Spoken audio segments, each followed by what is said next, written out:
మత్తయి సువార్త 23వ అధ్యాయము.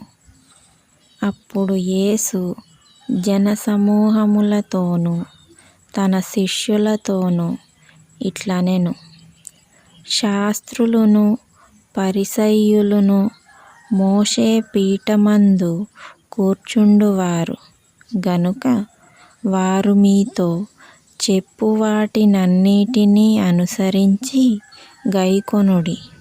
అయినను వారి క్రియల చొప్పున చేయకుడి. వారు చెప్పుదురే గాని చేయరు. మోయ శక్యము కాని భారమైన బరువులు కట్టి మనుష్యుల భుజముల మీద వారు పెట్టుదురే గాని తమ వేలితోనైనా వాటిని కదిలింపనొల్లరు.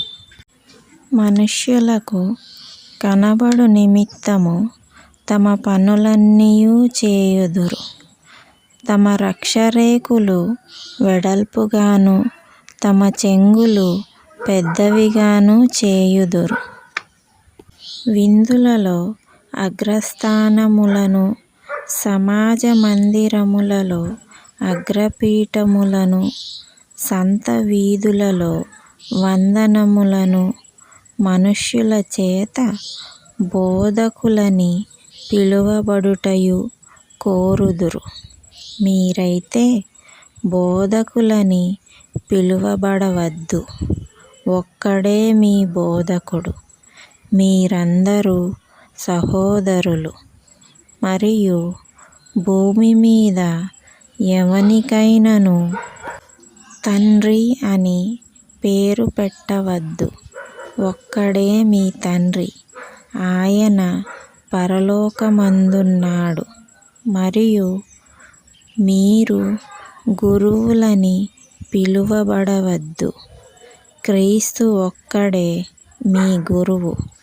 మీలో అందరికంటే గొప్పవాడు మీకు పరిచారకుడై యుండవలెను. తన్ను తాను హెచ్చించుకొనువాడు తగ్గింపబడును, తన్ను తాను తగ్గించుకొనువాడు హెచ్చింపబడును. అయ్యో, వేషధారులైన శాస్త్రులారా, పరిసయ్యులారా, మీరు మనుష్యుల ఎదుట పరలోక రాజ్యమును మోయుదురు. మీరందులో ప్రవేశింపరు, ప్రవేశించు వారిని ప్రవేశింపనీయరు. అయ్యో, వేషధారులైన శాస్త్రులారా, పరిసయ్యులారా, ఒకని మీ మతములో కలుపుకొనుటకు మీరు సముద్రమును భూమిని చుట్టి వచ్చెదరు. అతడు కలిసినప్పుడు అతని మీకంటే రెండింతలు నరకపాత్రునిగా చేయుదురు. అయ్యో, అంధులైన మార్గదర్శకులారా, ఒకడు దేవాలయము తోడని ఒట్టు పెట్టుకొంటే అందులో ఏమియూ లేదు గాని దేవాలయములోని బంగారము తోడని ఒట్టు పెట్టుకుంటే వాడు దానికి బద్ధుడని మీరు చెప్పుదురు. అవివేకులారా, అంధులారా, ఏది గొప్పది, బంగారమా? బంగారమును పరిశుద్ధపరచు దేవాలయమా? మరియు బలిపీఠము తోడని ఒకడు ఒట్టు పెట్టుకొంటే అందులో ఏమియూ లేదు గాని దానిపైనుండు అర్పణము తోడని ఒట్టు పెట్టుకొంటే దానికి బద్ధుడని మీరు చెప్పుదురు. అవివేకులారా, అంధులారా, ఏది గొప్పది, అర్పణమా? అర్పణమును పరిశుద్ధపరచు బలిపీఠమా? బలిపీఠము తోడని ఒట్టు పెట్టుకొనువాడు దాని తోడనియు దాని పైనుండు వాటన్నిటి తోడనియు ఒట్టు పెట్టుకొనుచున్నాడు. మరియు దేవాలయము తోడని ఒట్టు పెట్టుకొనువాడు దాని తోడనియు అందులో నివసించువాని తోడనియు ఒట్టు పెట్టుకొనుచున్నాడు. మరియు ఆకాశము తోడని ఒట్టు పెట్టుకొనువాడు దేవుని సింహాసనము తోడనియు దానిపైన కూర్చున్నవాని తోడనియు ఒట్టు పెట్టుకొనుచున్నాడు. అయ్యో, వేషధారులైన శాస్త్రులారా, పరిసయ్యులారా, మీరు పుదీనాలోను సోపులోను జీలకర్రలోను 10వ వంతు చెల్లించి ధర్మశాస్త్రములో ప్రధానమైన విషయములను అనగా న్యాయమును, కనికరమును, విశ్వాసమును విడిచి పెట్టితిరి. వాటిని మానక వీటిని చేయవలసియుండెను. అందులైన మార్గదర్శకులారా, దోమ లేకుండునట్లు వడియగట్టి ఒంటెను మ్రింగువారు మీరే. అయ్యో, వేషధారులైన శాస్త్రులారా, పరిసయ్యులారా, మీరు గిన్నెయు పళ్ళెమును వెలుపట శుద్ధి చేయుదురు గాని అవి లోపల దోపుతోనూ అజితేంద్రియత్వముతోనూ నిండియున్నవి. గ్రుడ్డి పరిసయ్యుడా, గిన్నెయు పళ్ళెమును వెలుపల శుద్ధియగునట్లుగా ముందు వాటి లోపల శుద్ధి చేయుము.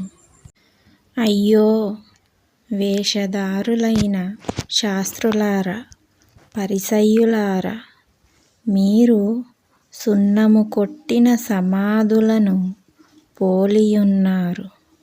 అవి వెలుపల శృంగారముగా అగపడును గాని లోపల చచ్చిన వారి ఎముకలతోనూ సమస్త కల్మషముతోనూ నిండియున్నది.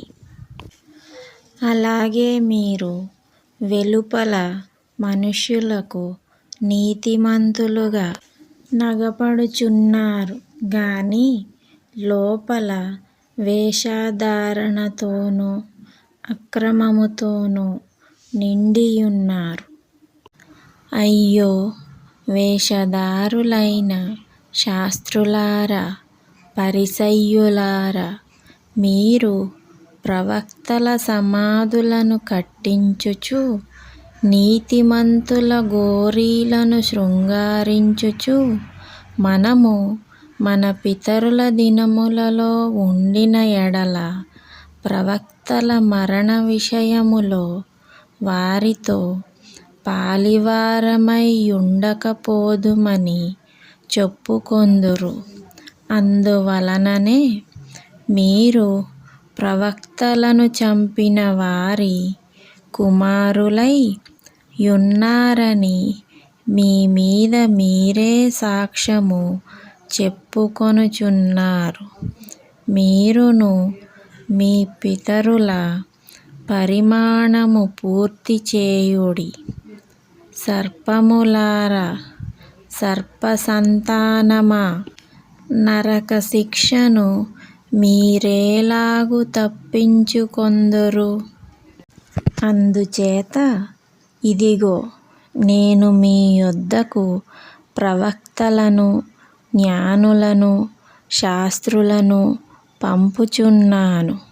మీరు వారిలో కొందరిని చంపి సిలువ వేయుదురు. కొందరిని మీ సమాజ మందిరములలో కొరడాలతో కొట్టి పట్టణము నుండి పట్టణమునకు తరుముదురు. నీతిమంతుడైన హేబెలు రక్త రక్తము మొదలుకొని బలిపీఠమునకును దేవాలయమునకును మధ్య మీరు చంపిన బరకీయ కుమారుడగు జెకర్యా రక్తము వరకు భూమి మీద చిందింపబడిన నీతిమంతుల రక్తమంతయు మీ మీదికి వచ్చును. ఇవన్నీయు ఈ తరము వారి మీదికి వచ్చునని మీతో నిశ్చయముగా చెప్పుచున్నాను. యెరూషలేమా, యెరూషలేమా, ప్రవక్తలను చంపుచును, నీ యొద్దకు పంపబడిన వారిని రాళ్లతో కొట్టుచును ఉండుదానా, కోడి తన పిల్లలను రెక్కల క్రిందకేలాగు చేర్చుకొనునో అలాగే నేనును నీ పిల్లలను ఎన్నో మారులు చేర్చుకొనవలెనని యుంటిని గాని మీరు ఒల్లకపోతిరి. ఇదిగో మీ ఇల్లు మీకు విడువబడియున్నది. ఇది మొదలుకొని ప్రభువు పేరిట వచ్చువాడు స్తుతింపబడుగాక అని మీరు చెప్పు వరకు నన్ను చూడరని మీతో చెప్పుచున్నాను.